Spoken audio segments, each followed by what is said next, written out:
Բարև ձեզ, այսօր մեր տաղավարում է վերլուծաբան Արգիշտի Կիվիրյանը։ Պարոն Կիվիրյան, բարև ձեզ, շնորհակալ եմ մեր հրավերը ընդունելու համար։ Պարոն Կիվիրյան, տեղի ունեցավ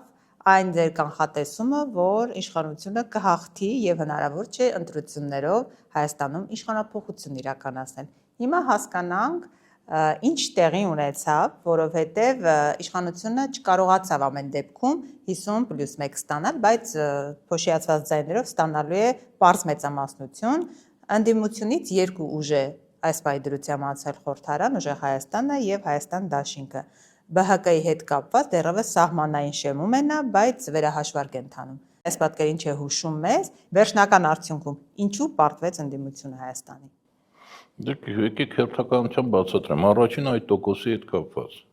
Իշխանությանը պետք է ընդհանրապես վերարտադրվել, որպեսզի իրանք Նիկոլ Փաշինյանը ունենա նորից վարչապետի պաշտոն։ Հիմա թե ոնց դա կստացվի, 49%-ով կգումարվի փոշիացածը, 51% կգումարվի 5% էլ, դա արդեն իրանց համար, գիտեք ոնց է, ընդհանրապես նշանակություն չունի գլոբալ առումով։ Կլներ, չէր լինի, հոյակապը հասկանում եք, որովհետև իրանց պետք է վարչապետի պաշտոնը։ Մնացածը երկրորդական, երրորդական, 10-րդական են։ Հիմա որ ասում են, այսքան չունեն, որպեսզի այսպես համադրական մեծամասնություն։ Իսկ ինչ է մարդկանց թվում, որ դա իրանց համար գերնպատակ է։ Իրանց համար նպատակը զուտ իշխանությունն է։ Այս ձևով կփոխեն, այն ձևով կփոխեն սահմանադրությունը։ Հակառակը, գիտեք, կլինի քաղաքական գործընթաց, այդ քաղաքական գործընթացներով կզբաղացնեն հասարակությանը։ Դա ասում են մարդիկ, որոնք ընդհանրապես չեն ճանաչում այս մարդկանց, ընդհանրապես չեն հասկանում իշխանության մեխանիկան։ Թող ավելի ուշադիր կարդան, ասենք, գոնե Օրուելին։ Հիմա ինչ տեղի ունեցավ։ Այո, տեղի ունեցավ այն, ինչ որ ամիսներ շարունակ ես կանխատեսում էի, որ այս սցենարով կգնա։ Ընդ որում ես դեք ոնց է կարող եք հանել փետրվար ամսին իմ սոցիալական ցանցերից Facebook-ում կատարված գրառումը, հենց որ ես ուղիղ տեքստով ասել եմ, որ կհաղթի Նիկոլը, երկրորդը կլինի Սամվել Կարապետյանը ու գրել եմ երրորդը դեռ իմ համար մշուշոտ է։ Գրել եմ փետրվարին։ Ինչի, որովհետև ես հասկանում էի, որ կամ դա կլինի Ռոբերտ Քոչարյանի թիմը կամ Գագիկ Ծառուկյանինը, բայց տեսնում էի, որ իրանք, այսպես ասած, գնում են եզրագծով, գնալու են եզրագծով։ Եվ փաստացի այդպես էլ տեղի ունեցավ, երկուսի մոտ էլ այդ եզրագիծներ կարող էր տեղի ունենալ հակառակը, Գագիկ Ծառուկյանը լիներ։ Ընդ որում դեռ վիճարկում են չէ այդ ձայները։ Այսինքն դեռ ամիսներ առաջ, փետրվար ամսին, ես դա ուղիղ տեքստով գրել եմ։ Նորից կրկնեմ, հանրահայտ ճշմարտությունը Հայաստանում, մենք ապրում ենք մի այնպիսի Հայաստանում, որ ընդդիմությունը երբեք ընտրություններով չի կարողացել վերցնել իշխանություն։ Իհարկե կարա լինել այդ պահին կոլապսային իրավիճակներ, բայց դրանք ակնհայտ երևում են։ Այս պահին մենք նման կոլապսային իրավիճակ չունենք։ Օրինակ, շատ մոտ էր կոլապսային իրավիճակից 21 թվականի ընտրությունների ժամանակաշրջանը։ Եվ եթե այն ժամանակ ընդդիմությունը չկարողացավ ընտրություններով վերցնել իշխանություն, ապա ներկայումս հենց որ Նիկոլ Փաշինյանը այս 5 տարիների ընթացքում բավականին պնդացել էր, բավականին արդյունավետ իր համար կարողանում էր կիրառել վարչական ռեսուրսները, կարողանում է տոտալ վերահսկել ուժային կառույցները եւ դատական համակարգը, հույս ունենալ, որ գիտեք, ընտրություններով իրենք կկարողանան գցել, դա կատարյալ մանկամտություն էր։ Բայց հիմա ինչ է ասում ընդդիմությունն, ասում է համատարած խախտումներ են տեղի ունեցել, ընտրությունների արդյունքներն են վիճարկում, այսինքն նույնիսկ այս պարագայում, եթե վիճարկեն ընտրությունների արդյունքները, եթե ինչ-որ իրավական գործընթացներ սկսեն, միևնույն է իրավիճակը ոչ մի ձևով չի փոխվելու։ Նայեք, հենց ես երբևիցե չեմ ասել, որ Նիկոլ Փաշինյանը կհաղթի մաքուր ձևով։ Հենց բացատրել եմ, ինքը ոնց կհաղթի, ոնց որ հաղթել են տարիներ շարունակ անկախությունից ի վեր Հայաստանի բոլոր իշխանությունները։ Բացատրել եմ, որ այսօր մի մասը դրանցից ընդդիմության մեջ է։ Թող հիշի իրանք ժամանակին ոնց են հաղթել, կհասկանա ոնց է հաղթել Նիկոլ Փաշինյանը։ Այո, ինքը հաղթելու էր այդ ձևերով։ Բայց դու դա կկարողանաս վերածել հեղափոխության, կկարողանաս, նայեք, այսօրվա դրությամբ 2 օր է անցել ընտրություններից։ Ընդամենը Հայաստանում անկախությունից ի վեր շատ հատուկ են դեպքեր են եղել, մեկը դա կարելի է ասել հենց 21 թիվին է եղել առաջինը, հիմա երկրորդը, որ ընտրություններից հետո որևէ փողոցային ընդվզում չկա։ Հասկանում եք, մի հատ հիշեք, ասենք 96 թվականը, 98 թվականը, 2008 թվականը, արդեն ընտրությունների վերջի քվեաթերթիկը չգցած ժողովուրդը հրապարակներում էր, հասկանում եք։ Որովհետև եթե դու առաջի զանգը տալիս ես ընտրությունների օրը, որ կեղծումները սկսվել են, դու արդեն պետք է, եթե ժողովրդական ընդվզում ես ուզում ապահովել, դու արդեն մարդկանց պետք է հանես փողոց։ Այս մարդիկ ասում են, մենք դեռ դատարան ենք գնալու։ Այտենց բան մեկ էլ հիշում եք ոնց է, գենշտաբի մի հատ պետ ունեն, Գասպարյան Օնիկը։ Հասկանում եք։ Ինչ որ հայտարարությամբ ինչ որ հեղաշրջում էր անում, հետո ասեց, գիտեք, ես դատարանով կլուծեմ։ Կարան Օնիկին որպես կոնսուլտանտ վերցնել, դատարաններում վազվզելու գործում։ Երևի Օնիկի մոտ այդպես ասած բավականին այս տարիների ընթացքում պաշար փորձառություն ա կուտակվել, կարան որպես խորհրդատու, իրավախորհրդատու վերցնել Օնիկի Գասպարյանին եւ մինչեւ 2031 թիվը հաջորդ ընտրությունները վազեն դատարանից դատարան։ Այս մարդիկ ակնհայտորեն ռիսկ չեն անում անգամ փողոցային ընդվզման գնալ։ Ընդ որում ասեմ ինչի։ Ինչու, կներեք, ինչու, եթե արձանագրում են խախտումներ կա, եթե process-ները իրավական սկսում են, ինչու, ուրեմն ինչն է պատճառը, որ դուրս չեն գալիս։ Խնդիրը ընդդիմության մեջ է։ Իրանց խելքի, իրանց որակի, իրանց, այսպես ասած, հանդգնության։ Նիկոլ Փաշինյանը մի անգամից ընտրությունների գիշերը արեց մի քանի հայտարարություններ։ Ну դրանից առաջ էլ այդ նույնը կրկնում էր, բայց շատ կոշտ ձևով։ Առաջինը, որ ընդդիմության բոլոր ղեկավարները նստելու են, երկրորդը, որ ընդվզում չի լինելու։ Եվ այս 2 օրը, որ կներեք, մեջբերեմ ասում էր ոչ մեկ չի պլստալու։ Նայեք, ես վստահ եմ, որ ընդդիմության ղեկավարները հիմա փորձելու են ընդվզումման բացառումը փոխանակել իրենց նստել չնստելու հետ։ Այլ հարց, որ իրանք Նիկոլ Փաշինյանին շատ վատ են ճանաչում։ Այսինքն հնարավոր չպայմանավորվել նրա հետ։ Կարող է ինչ-որ ժամանակ շահեն մի քանի օր, բայց արդյունքում ասում եմ Նիկոլ Փաշինյանի հետ պայմանավորվելը խիստ անիմաստ գործ է։ Այսօրվա դրությամբ, որ դուք նայեք, ասենք, բազմաթիվ օլիգարխների, ով կամ նստած է, ում կամ ինքը կուլակաթափ անում, այդ բոլորը 18 թվականից հետո փորձում էին իր հետ պայմանավորվել։ Որտեղ են այսօր իրանք բավականին վատ վիճակում։ Հիմա ամենակարևոր հարցը ընդդիմության շրջանում հետևյալն է, որի հետ կապված էլի չեն կողմնորոշում։ Վերցնել մանդատները, թե չվերցնել։ Որն է ճիշտը ձեր կարծիքով։ Նայեք, եկեք ուղիղ շատ հստակ պատասխանենք մի հարցին։ Ես ուրեմն մի քանի ամիս առաջ շատ ուղիղ սոցիալական ցանցում կատարել եմ մի գրառում, որը բավականին մեծ աղմուկ բարձրացրեց։ Ես ասել եմ, որ ես չեմ գնալու ընտրության։ Մի պարագայում կգնամ։ Եթե ընդդիմության ղեկավարները հստակ հայտարարեն, որ պարտության դեպքում իրանք չեն վերցնի մանդատները եւ չեն գնա, ոնց որ 21 թվականից հետո մոտակա 5 տարիներ Նիկոլի մոտ ընդդիմություն աշխատելու։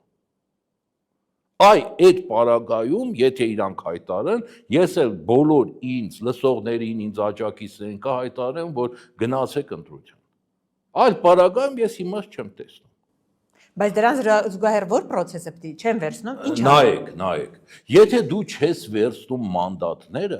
գլոբալ առումով առաջանում, նրանք իհարկե կփորձեն, այսպես ասած, ազգային ժողով ձևավորել, կփորձեն ցույց տալ, որ այդ ժողովը աշխատում է, բայց անգամ իրենց եվրոպական աջակիցների աչքում այդ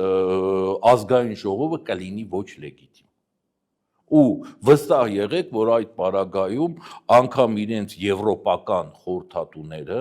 իրենց խորհուրդ կտան, որ գիտեք ինչ կա, գնացեք նոր ընտրությունների։ Այսինքն կարծում եք ճգնաժամ կառաջանա։ Բայց պետք է հստակ մի բան պատկերացնել։ Այո, կառաջանա քաղաքական ճգնաժամ։ Կառաջանա շատ լուրջ քաղաքական ճգնաժամ, բայց այստեղ պետք է հստակ մի հարցի պատասխանել։ Իսկ արդյոք ընդդիմության լիդերները ընդունակ են իրենց շարքերին, որովհետև մանդատից հրաժարումը պետք է լինի ամբողջական։ Ցուցակում ինչքան անձ որ ներգրավել ես, ոչ թե այդ անցողիկները, այլ ինչքան անձ որ ներգրավել ես, իրանք պետք է բոլորը ներկայացնեն դիմում։ Այնպիսի թիմեր են հավաքել, որ ես խիստ կասկածում եմ, որ իրանք ընդունակ են իրենց շարքերին ստիպել գրել այդ դիմումները։ Հասկանում եք։ Խնդիրը նաև սրա մեջ է։ Կարող է այդ շարքերը իրենց ուղարկեն հեռու տեղեր, հենց որ ասեն դիմում գրի, եւ մի գիշերում դառնան իշխանամետ, կամ ինչ-որ առանձին ֆրակցիա ձևավորեն։ Բայց տեսեք, փոխարենը ուժեղ Հայաստանից այսօր Նարեկ Կարապետյանն ասում էր, որ ընդամենը 8 падգամավորի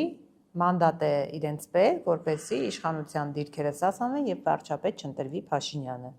Գուցե կարողանան այդ 8-ին իրանց շարքեր վերել։ Ուրեմն այդ հայտարարությունը ցույց է տալիս,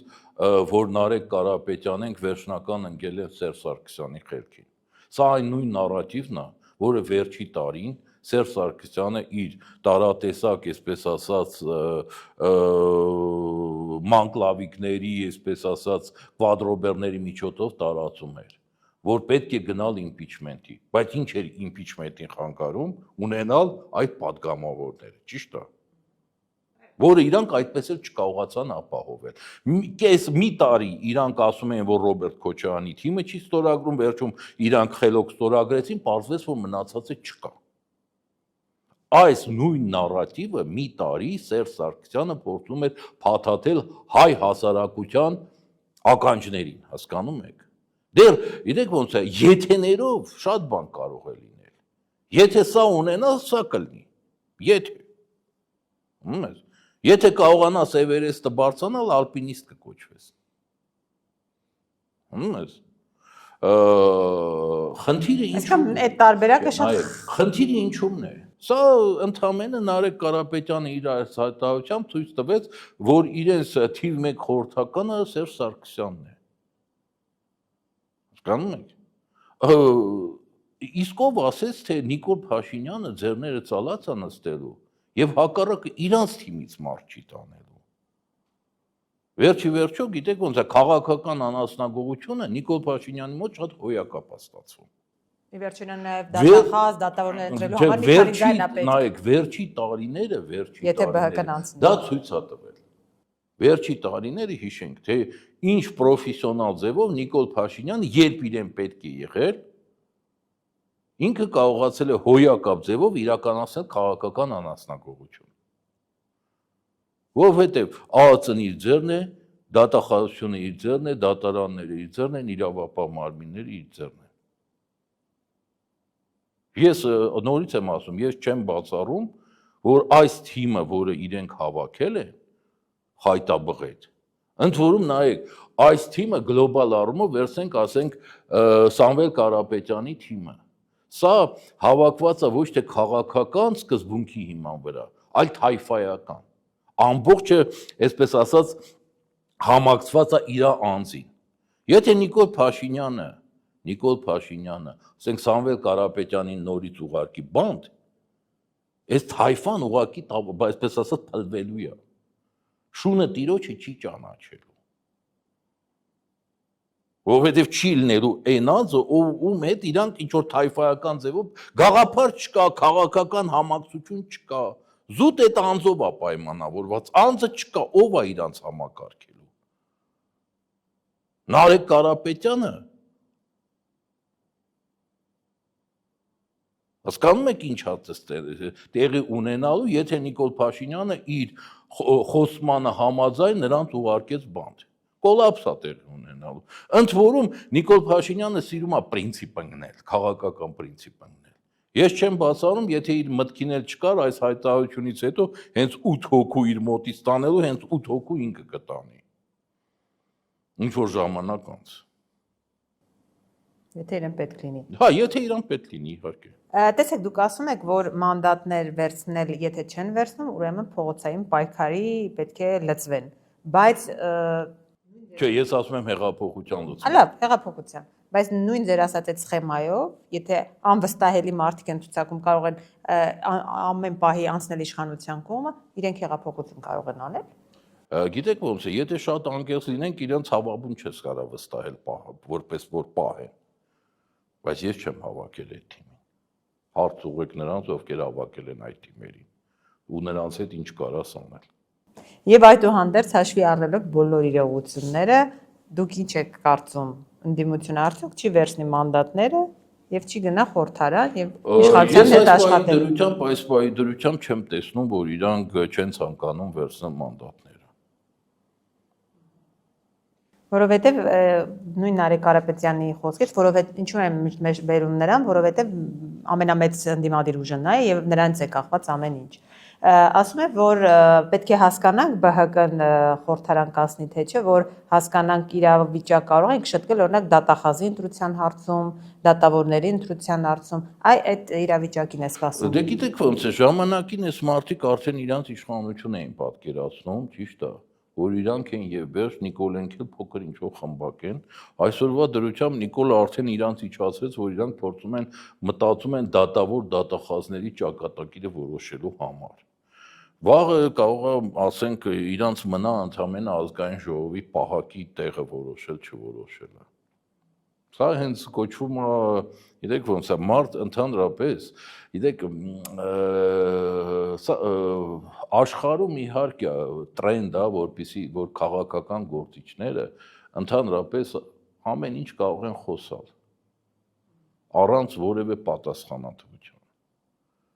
Սանում եք, սրանք էլ այդ տրենդը փորձում են կիրառել, բայց գիտեք ոնց է, հենց որ դու ասենք Ամերիկա ես, Ռուսաստան ես, բան ես, դե կարող է եւ անցնի։ Այս պարագայում իրանք ինչով են տարբերվում Նիկոլ Փաշինյանին։ Եթե դնում ենք նժարի վրա, ստացվում է, որ Նիկոլ Փաշինյանը ավելի շատ է պահում իր խոսքը, քան սրանք։ Ասեց հաղթեմ, հաղթեք, ճիշտ է։ Սրանք ասում են, որ դու չես լնելու այսօրը։ Հիմա ասում ենք ընկել են, ասում են դատավոր դատախազի ճակատագիր ենք որոշելու, այսպես, ԲՀԿ-ի հետ միասին։ Վերադառնալով իշխանության խոսքին, ինչպես նշում եք Նիկոլ Փաշինյանի, տեսեք, ընտրությունների նախօրյակին Նիկոլ Փաշինյանը անդադ ասում էր, ոչ միայն նախօրյակին, այլ քարոզարշավի ընթացքում, որ իրեն պետք է սահմանադրական մեծամասնություն ունենալ պարտադիր, այլապես լինելու է պատերազմ։ Հիմա չունի սահմանադրական մեծամասնություն, լինելու է պատերազմ։ Այ այստեղ էլ Նիկոլ Փաշինյանի անպատասխանատու հայտարարությունը հերթական դուք հիշեցիք։ Ես դրա համար ասում եմ, իրանք կարող են մրցել։ Նիկոլ Փաշինյանը շատ հոյակապ գիտի, որ պատերազմ լինելը, չլինելը Իրանի հետ բացարձակ կապ չուներ, առավել եւս իր սահմանադրական մեծամասնության հետ։ Նիկոլ Փաշինյանը ունենա սահմանադրության մեծամասնություն, չունենա սահմանադրության մեծամասնություն, գիտեք ոնց է, ոնց որ 2020 թվականին ինքը ընդունակ է իրավիճակը հասցնել պատերազմի եւ իրավիճակը հասցնել աղետի։ Հա, ինչ կապ չունի բացարձակ 2020 թվականին ուներ չէ մեծամասնություն։ Իրավիճակը հասցրեց աղետի։ Եվ ուզում եմ անդրադառնալ այս ընտրության աշխարհաքաղաքական համատեքստին, մենք միշտ քննարկում ենք այդ մասին, որ բավականին վճռորոշ ընտրություններ են նաև այս առումով, մենք այս երկու օրվա ընթացքում տեսնում ենք, որ եվրոպական երկրների պաշտոնյաները շնորհավորում են, տեսնում ենք, որ նույնիսկ արդյունքները էլի գիշերը չհրապարակված Վրաստանի վարչապետը շնորհավորեց, բայց Ռուսաստանի նախագահի մամուլի խոսնակը դեռևս հայտարարել է, որ սպասում են պաշտոնական արդյունքներին, որպեսզի շնորհավորեն Փաշինյանին։ Ինչու են հապաղում, որ դա պայմանավորված է հայ-ռուսական ներկայիս հարաբերությամբ եւ իրենց որակով։ Անում եք։ Մոտակա 1 ամսում կամ 2 ամսում առավելագույնը, բայց հավանաբար 1 ամսում կերևա թե զարգացումները ոնց կգնան։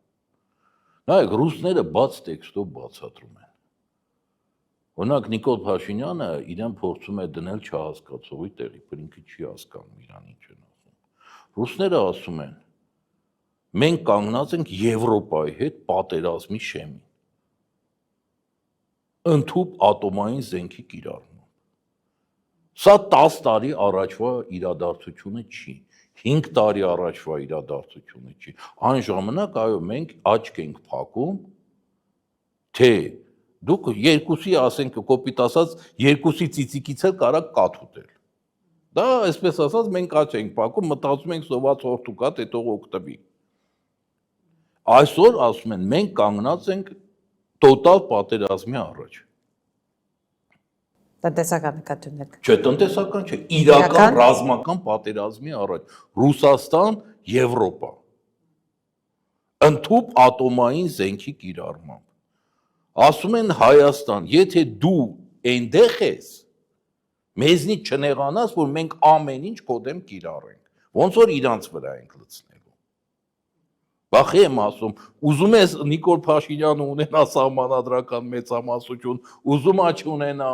ինքը ընդունակ է նորից իրավիճակը հասցնել աղետի։ Հիմա մոտակա մի ամսում կգնա Մոսկվա, չի գնա, կկարողանա պայմանավորվել, չի կարողանա, դրանից արդեն մնացած ընթացքի զարգացումները կերևան։ Դե կարող է իրանք չընդունեն դեռ։ Բայց ես էլ եմ ձեզ եթերում ասել, որ իր ցանկությունը, որպիսի, այսպես ասած, մեծամասնություն հավաքելուց հետո գնա այնտեղ եւ փորձի մտնել քաղաքական առևտրի մեջ։ Առևտրիառական որը պետք է լինի։ Հազար ու մի բան, սկսած ընդդիմության լիդերներին չկալանավորելուց։ Կամ եղած են նստածիներ բաստոններուց։ Բայց խոստացել է հանրությանը։ Կանցնի առաջ էլի Նիկոլ Փաշինյանը այնքան բաներ է խոստացել։ Կասի լիդերներին փոխանակեցինք մի քանի ֆուր ծաղիկի հետ։ Պարոն Կիվիրյան, այդուհանդերձ ինչ եք կարծում, հետընտրական որևէ զարգացում չկանխատեսենք այն առումով, որ հնարավոր է նաև աշխարհաքաղաքական հետք լինի այդ ամեն ինչի մեջ, որևէ ձևով հետընտրական զարգացում այս պահին չի նշмарվում։ Ես այդպիսի հայտարարություն չէի անի, որովհետև իրավիճակը ամեն պահի կարող է փոխվել։ Ես ընդամենը այս պահին քաղաքական իրավիճակն եմ նկարագրում։ Բայց վերջիվերջո այս ընդդիմությունն էլ չէ կարող է հասկանալ, որ ինքը եթե այդ զարգացումներին չգնաց, վերջնականապես վերածվում է քաղաքական դիակի։ Իրանց կողմնակիցներն են իրաց երեսին թքելու եւ այսպես ասած կարող է Նիկոլ Փաշինյանը իր իրավապահներով իրանց բրկի իրանց կողմնակիցների զայրույթից։ Դրա համար եկեք այդպես միանշանակ նման հայտարարություն չանենք, որ ոչինչ չի լինի։ Եթե խելք ունենան, գոնե ինչ-որ մի բան կանեն։ Դե անում է վիճարկում են, էլ ինչ ան։ Դե գիտեք ոնց է, ես ասում եմ, Օնիկ Գասպարյանի կոնսուլտատիվ այսպես աջակցությամբ իհարկե կարող են վիճարկել, բայց դա անելիք չի։ Այսինքն կարծում եք Դա ընդամենը Նիկոլ Փաշինյանի հաղթանակի տոտալ լեգիտիմացումն է։ Օրինակ, ինչ անը Նիկոլ Փաշինյանը այս 5 տարին ինչ էր ասում։ Ասում էր 21 թվին դուք դաժե մի հատ միտինգ չարեցիք, այնքան ընտրությունները հանգիստ եւ պուպուշ են անցել։ 5 տարի ինքը դա, այսպես ասած, շպցրել է ընդդիմության ճակատին։ Ինչա նույնը ուզում են մոտակա 5 տարին էտել չպցնել։ Բայց ես ասում եմ, նման ընդդիմությունով արդյունքը սա էր լինելու։ Ընտրությունով չեն կարա հեղափոխության համարել հետույքները չի բռնում։ Մնում է դեռ փորձեն խաղալ ընդդիմություն, էլ ինչ ասեմ, այս կամ այն ձևով։ Շնորհակալ եմ։ Ձեզ շնորհակալություն։